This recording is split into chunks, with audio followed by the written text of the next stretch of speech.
I am so thrilled to be talking to you. You're fantastic on the pit. Oh Thank you my so much. gosh. I love the show so much. And I know that you get a lot of flack online for Yes, your I pit, do. but you're so good. That's why. I think that's why. But yeah, what's it like to be the most hated character on the pit? Really? I I find it very fun. Yeah. I I really I really do. I think it's really cool to be a divisive character. I think especially as like a female actor, there's something really exciting about being such a complex character and that it can elicit such varying reactions because some people are like, oh my God, Santos defender. And then other people are like, oh my God, I hate her. And that's like really, I think, delicious as an actor. It's like that's kind of the dream to elicit like really intense feelings from people. It's like my job is not to be liked. My job is just to make you feel something. And I really enjoy seeing the discourse and seeing people's like differing opinions. And also when the Santos Langdon arc happened as well, like seeing everyone's reactions to that and watching the audience go through it and end up where we end up with her being right and watching people kind of grapple with that and seeing the like because there's obviously Santos has some very strange ways of going about things and I don't agree with and she can be quite mean and a lot of those things, but at the end like watching people kind of be like, oh, what were some of the internalized biases that I had that made me go like, oh, she's wrong, she's wrong, she's wrong. I don't believe her. And I think that's a really like universal kind of theme. And it was really cool to watch people like check themselves in real time. Yeah, because I was one of those ones that I was like, oh, I don't think, no, I don't, because you don't want to believe those You don't things. want, yeah, of course. Yeah. But I actually have a question about that because I was wondering, do you think she was kind of looking for something to get Langdon into trouble and it was kind of like a fuck around and find out type of thing? Or was she genuinely surprised to discover the like discrepancy with the medication? Well, I mean, obviously their relationship was fraught from the beginning, and there was obviously animosity right away. But I really do think, and I think this is backed up by like other things that happen throughout the season, that you see that she's a very observant and perceptive person. Like, she's never, like, when she is rubbing people the wrong way, it's not because she can't tell that she's doing it. She's like, I know. Like, it's Yeah. all on purpose, it's calculated. And with stuff like this, like, I mean, the fact that she's able to clock so early and so clearly that like in the last episode that kid was trying to harm himself, like Yeah. she's a very perceptive person, she notices a lot of things, and I think yeah, she was definitely on the lookout for Langdon because they didn't like each other and they were clashing so much. But I really do think that it just also kind of speaks to her experience and how she can be very cautious of people and also be very perceptive and watching and in that situation more watching for someone's fall, but still it is I think just part of her character, who she is. She's very observant. Yeah, I that makes perfect sense. And I was thinking about too how, she comes in kind of like I sometimes forget this is her first day, that she's Yeah, a newbie. Because she kind of comes in with like guns a-blazing, she like comes in hot. she comes in hot. I was wondering, do you think that this is like her way of like, is she always like this? Is this her way of like making a first impression? Is there a softer version of her that kind of settles in that we haven't met yet? I think absolutely there's a softer version we haven't met because in my opinion, like whenever I have met someone that is like Santos, it means that there is something deeper going on. It means that they're hiding something very vulnerable, and there's that little inner child that is just scared and they've found their way to put up a wall and fight against it. But I also like one of the things that the writers told me about the character when we first started was they were like, we have in mind that she's an ex-athlete.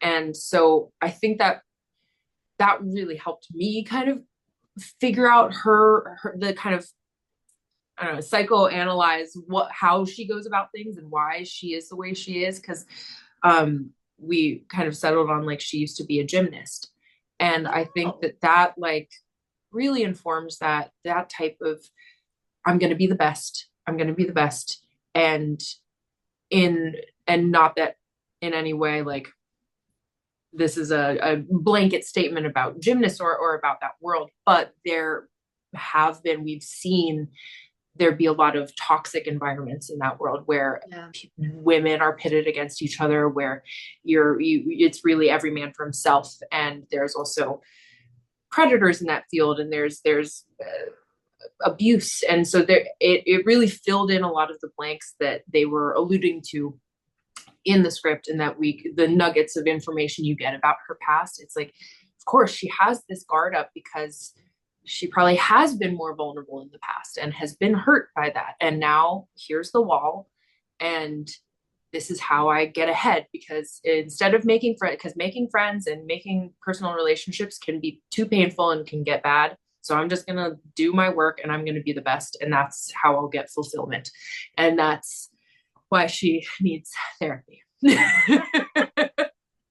Do you think, I mean, the writers in your performance hint that she was abused in the past. Do you imagine that the abuse came from the gymnastics, or do you think it came from something else? That was, I mean, the writers are very collaborative, and they were just like presented it as like, this is kind of what we had in mind.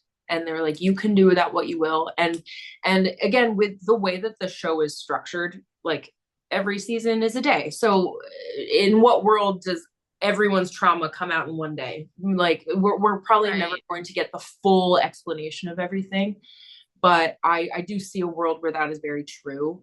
And I think that just kind of helped me as an actor, even if it doesn't come out, even if it's not used as a storyline, it's just like, oh, it helps inform who she is and where that kind of archness comes from.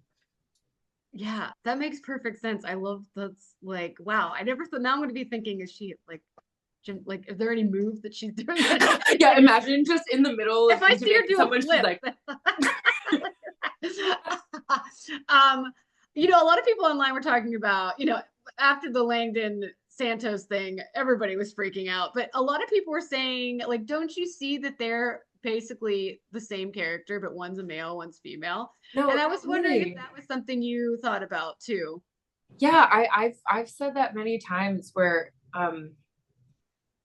they do have a very similar way of going about things. Because if you really like watch the words that are said, it's like, oh yeah, he is poking fun at people too. Yeah.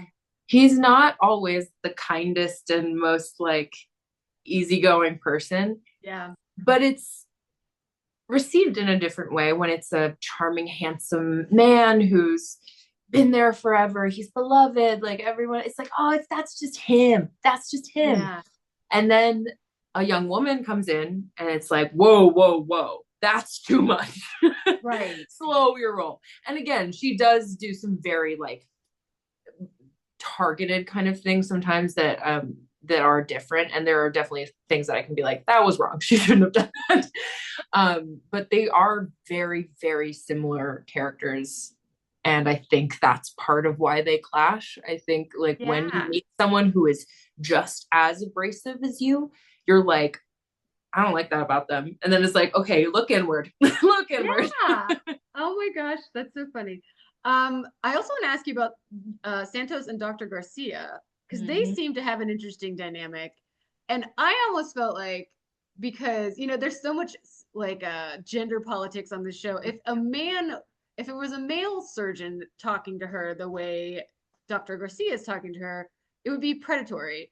Yeah. But like, do you see it as predatory, or do you see it as harmless? I think it's I think it definitely raises an eyebrow. Yeah. Absolutely. Because I think in any situation like that where there's a power dynamic like that, obviously someone who is in a higher kind of status, um, that is definitely a point of conversation. Um, I think what's interesting about it is like I feel like it can be like their connection can be interpreted a lot of ways because there's flirtation there, but Yeah. it's also it's not like to me it's not like oh they're gonna be a thing. It's more just Right. like okay there's a flirtation, but also they are very similar too, and I think they Yeah. clock that in each other, and they are two people that are off-putting to some of the people in the ER, and I think they kind of find like I don't know, just camaraderie in that. Like they are Yeah. received in a very similar way.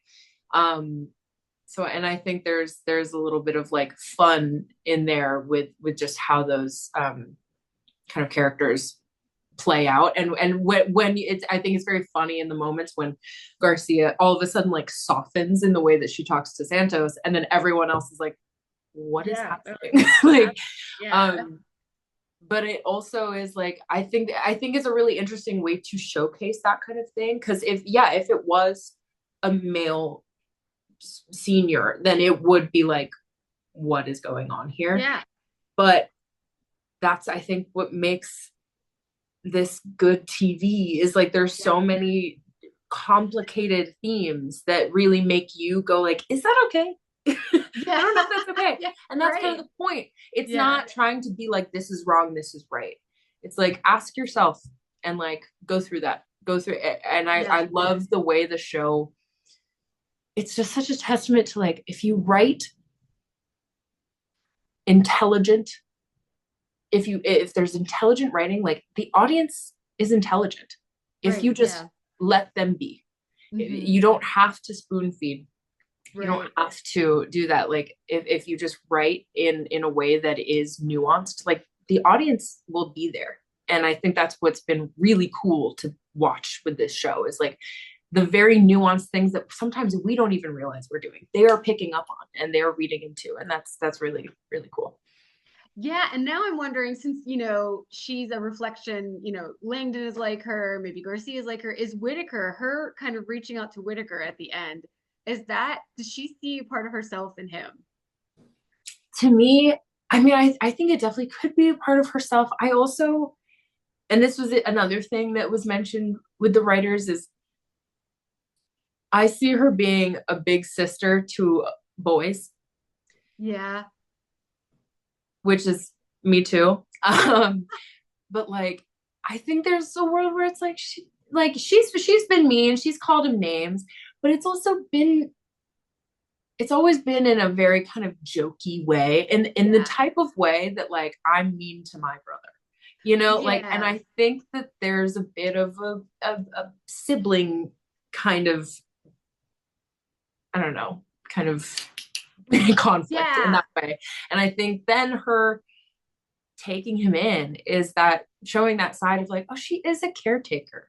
Like at the end of the day, yeah, all these people went into this field. And so, yes, she wants to be number one. She wants to be number one. But obviously, there's something in her that is also a caretaker that wants to help people. And you see that in various little moments throughout the season, like in the other scene in episode 15 with that kid who tried to take his own life. yes, Like there's yeah, she can recognize when someone needs something and she will be there.